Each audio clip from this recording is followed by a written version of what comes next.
August 1, 2019 is the death anniversary of President Corazon C. Aquino.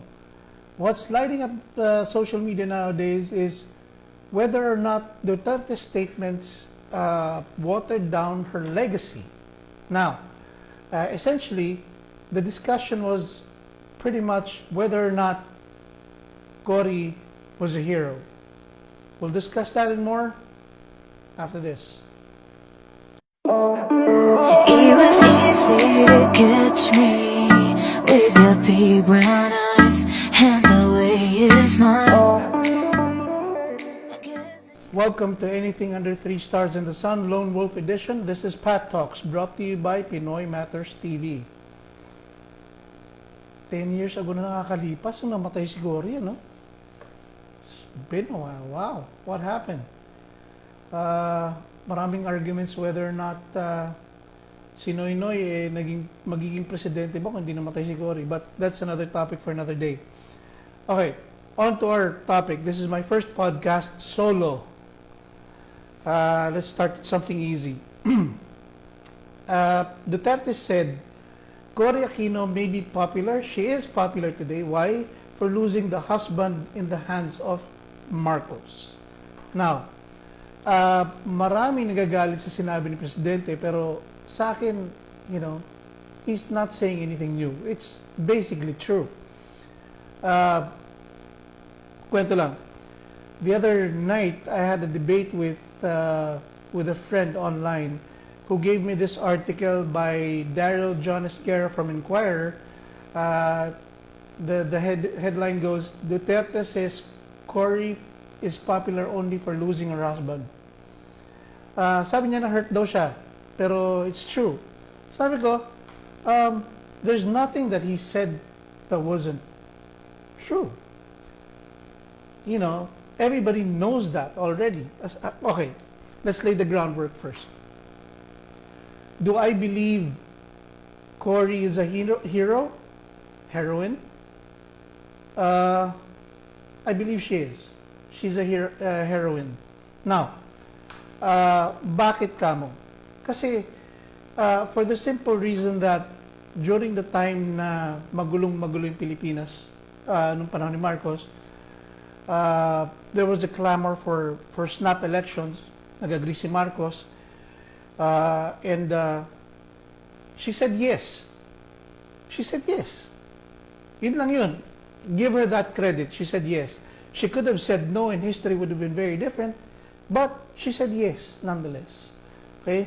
Let's define what heroism is. Heroism is courage and bravery against adversity. Now, what is she up against? She's up against a machinery that has been in power, has been in place for 20 years. Okay? 20 years. And during that time, if I remember correctly, and some of you are alive na during that time, usong-uso yung extermination of opposition leaders. Okay? I'm gonna mention a couple of things. Probably you can look it up online kung ano nangyari. Like Plaza Miranda. There was a rally there sa May Quiapo wherein the place was bombed and the rally was being held by opposition leaders. Now, may umamin na yan. Natalo nga lang siya sa pagkasenador nung huling eleksyon, pero gusto niya happy ka eh. So anyway, isa lang sa mga incidents yun, there have been opposition leaders being exterminated left and right, and it was quite notorious. Now, was Marcos responsible for this? I don't think siya ang papatay, pero still command responsibility yun eh. Okay, yun ang environment that time. And, she was hesitant to the last minute. Kinonvince lang siya ng mga opposition leaders that time. Mahirap yun, ha? You're putting your life on the line at hindi mo alam kung anong mangyayari sa'yo. Could be in one of your campaign sorties, biglang sumabog na lang or biglang may mag-assassinate sa'yo. And that's it. That's the end of you. So, by merely saying yes to running against Marcos, she is a hero, period. Whatever you want to use, hero, heroine, whatever. Okay? Now, those were the odds. Ngayon, also, the odds were there was rampant cheating daw. Okay, that's argumentative because there's cheating on both sides. Okay, aminin na lang natin yun. They're cheating on both sides. Meron pa nga footage yun, yung nag-walk out yung NAMFREL na nagbibilangan, di ba? Okay. Regarding that snap election, do I think she won? I don't think so. I don't think she won. Simply because, katulad din sinabi ko kanina, Marcos has been ruling for 20 years. Ang coverage ni Marcos from Luzon to Mindanao. Okay? Cory is largely known, parang si Miriam yan eh. Cory is largely known sa Luzon and Tarlac. Natural. And that was it. That was it. Okay, wala pa namang social media that time. So, ang meron lang is yung dyaryo, yung TV, tsaka yung radyo. And still dominated pa rin ang administration that time. So, I believe she won. I believe Marcos won and she lost. Legitimately lost. Okay? Kasi ang election naman natin populist elections eh. So, you know, talagang ganun. Mas popular talaga si Marcos that time. Okay. Was his statement, Aquino may be popular today only because of losing Ninoy in the hands of Marcos? Did it water down her legacy? No, it did not. Those are just a statement of facts. Ano ba ang legacy niya in 1987 Constitution? Yung Agrarian Reform Law, etc. Now, still, dahil nire-reformat nila yung government that time, wala pang masyadong mararamdaman na achievement dahil remember, we were coming out of an economic recession during that time from Marcos. And everything that was said ni Duterte do sa Davao was true and factual. Yung sa Hacienda Lucita, yung Agrarian Reform Law na tipong sheep. Okay, nilabas nga niya Agrarian Reform Law pero exempted yung Hacienda Lucita, which is still highly controversial. Also, naging presidente si Ninoy. Si Noynoy, naging presidente si Noynoy, they had all the power and resources and time, and still they haven't been able to bring Ninoy to justice. It's also true. It's also true. Ang nakakulong at pinakulong yung mga pobreng mga escorts niya noon na who are just trying to do their jobs. Pero yung nag-utos, nagpapatay kay Ninoy, nangamatayan na nga yung kanilang mga inaakusahan eh. I don't think Marcos had Ninoy killed. That was, the brilliant as he is, I don't think he would. Okay? It's just, hindi ko masabing it's not possible. I don't know for a fact. Opinion ko lang naman to and what I read over the news. Pero I don't think he did. Kasi he knows, brilliant as he is, he knows ang effect nun pag pinapatay niya si Ninoy. Anyway, now, regarding yung 1987 Constitution, I still believe yung 1973 was better.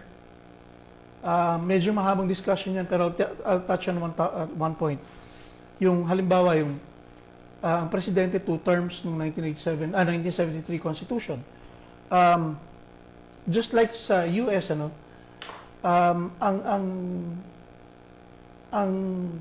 motivation for a president to do his job well was to seek re-election for another term. Now, 6 years is a little too long. Katulad natin ngayon, isang term lang tayo, 6 years. And ang nangyayari, yung susunod na presidente, binubura lahat yung ginagawa ng previous president dahil yun ang kanyang campaign promise, kaya nga siya nanalo. So, nangyayari is, puro tayo simula, wala tayong natatapos. Wala tayong natatapos. Para tayo hindi nakalampas ng elementary, puro elementary, hindi na tayo nag-high school, hindi tayo nag-college. So, I believe 2 terms is better for continuity ng mga programs nung huli if in case he gets reelected. If not, tapos na yun. Okay. What else did Duterte say during that time? Nung sa Davao speech niya. He said he wouldn't be, Cory appointed him to be OIC Vice Mayor for Davao during that time. And that's to Cory's credit as well. Otherwise, maraming articles coming out today that Duterte owes his presidency to Cory. Partially correct because the rest of it is siya naman na nagtrabaho, pero still nagsimula yung sinabi naman niya yun, nagsimula yung kanyang political career when Cory plucked him out of the prosecutor's office and placed him as OIC Vice Mayor ng Davao. And the rest is history. So, to cap that off, just to say na I hope I was able to lay out my arguments well na Cory is a hero only because she ran against Marcos. And that's it. That's it. Otherwise, wala. History would be very different. Is she popular because Ninoy died? Yes. Yes, 100% yes. I'll give you an example. Current na lang. Si Lenny ba kilala nyo bago namatay si Jesse Robredo? Who knows Lenny before Jesse died? Okay? Who knew Cory when Ninoy died? Wala. Nobody knows her. Until lumabas, nakita ko na lang yun, lumabas yung mga documentaries about Ninoy eh. That's just the truth. Okay? There was nothing wrong with Duterte's statements sa speeches sa Davao. All of it was fine. It was fine. There's nothing to be offended about. There's nothing, wala nang, di niya winater down yung legacy ni Cory. He was just stating facts. And those were the facts. Okay? And facts shouldn't be offensive. Should never be offensive. History yan eh. Ganun lang talaga eh. Now, what amuses me nowadays is, yun nga, yung outrage, mga, I call it fake outrage, yung mga idiots online, na tibang whether Duterte admitted Marcos killed Ninoy. No pa rin. Duterte never said Marcos killed Ninoy or Marcos had Ninoy killed. All he said was, in the hands of Marcos, meaning during his administration namatay si Ninoy. That's also a fact. That's also a fact. Okay? Ang huling nabasa ko before I started recording was Chris was thanking Duterte for finally admitting that Marcos killed. No. No. Kaya sinabi niya lang during the time of Marcos, during Marcos's administration. Now, bakit related yun? Kasi command responsibility yan eh. Command responsibility yan. Okay, halimbawa si Duterte, hindi niya alam kung ano nangyayari sa Basilan, hindi niya probably alam kung ano nangyayari sa Marawi, pero whatever happens to the entire country, command responsibility ni Duterte yan. During that time ni Marcos, command responsibility ni Marcos, lahat na nangyayari nung time na yon. And of course, the same with Cory, yung mga coup, how she handled it, nung kay Pinoy, how he handled his problems, and GMA, and the rest. The rest. Okay? Whatever happened during your administration, command responsibility yan. You will be blamed whether you like it or like it very much. And that's all it is. Okay? Iyan lang ako sa iba na clamoring for Cory Aquino's sainthood. For what? For what? Okay? Did she perform any miracles? Wala naman na. She didn't perform any. She became president. Okay, give her that. Pero she doesn't deserve to be a saint, for crying out loud. Ano? Patron saint ng mga panot. All right. Well, that's it. Ano? Wag tayong masyadong nagagalit sa mga pinagsasabi ni Duterte. Ako, okay, just to let you know, since this is my first podcast, and probably this will be the defining point sa aking mga future podcasts, I'm a centrist, moderate, okay? I call it like it is. Kung mali, mali. Kung tama, tama. If you can follow me on my Facebook page or add me as a friend, nandito sa baba yung, somewhere sa baba yung aking Facebook page. I've always criticized politicians and presidents, especially if they're doing something wrong sa palagay ko. But if they're doing something right, purihin natin. Ganun lang talaga. Okay?